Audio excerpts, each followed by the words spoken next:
a conexão do CNN Money com a CNN Brasil, assunto do dia, investigação da Polícia Federal revelando servidores do Banco Central fazendo parte de um esquema com Daniel Worcaro.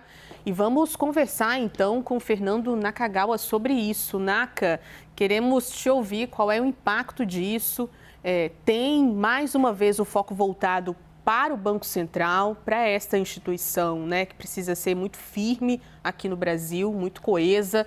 Como é que a gente pode analisar mais esse capítulo dessa série, desse escândalo? Boa noite, Juliana, e todo mundo que está com a gente aqui no Hora H.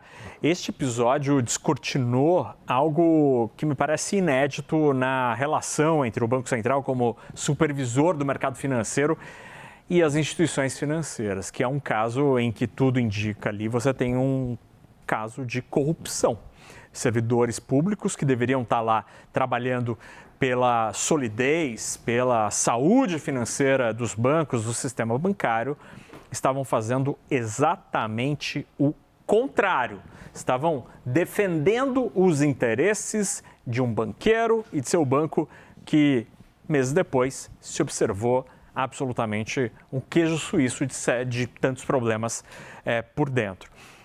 A decisão do ministro André Mendonça hoje revelou uma série de episódios em que os servidores do Banco Central, especialmente o ex-diretor de fiscalização, diretor de fiscalização do Banco Central, Paulo Sérgio Souza, que oferecia uma espécie de prestação de consultoria para Worcaro. Então tem um episódio em que o Banco Master era instado pelo Banco Central a se explicar sobre alguns problemas ali, sobre algumas questões que pareciam esquisitas para o Banco Central.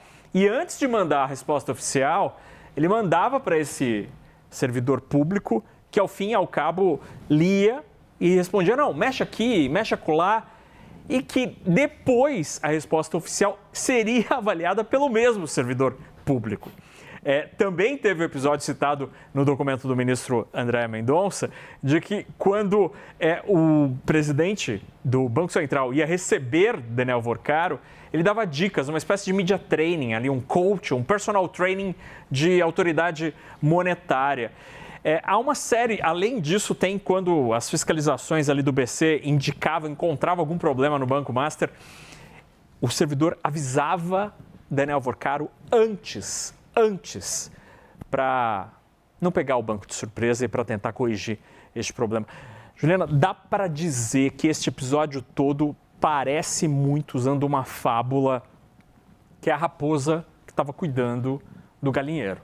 E mais, além de avisar que o dono da granja ali acordou, acendeu a luz, está vindo para cá, ele avisa o lobo quais são as melhores galinhas que estão ali para serem pegas. Assim, o que aconteceu no caso Master, no Banco Central, precisa gerar uma mudança de protocolo, de procedimento no Banco Central, que precisa ter instrumentos de compliance mais fortes para conseguir perceber, por exemplo, indícios de enriquecimento ilícito.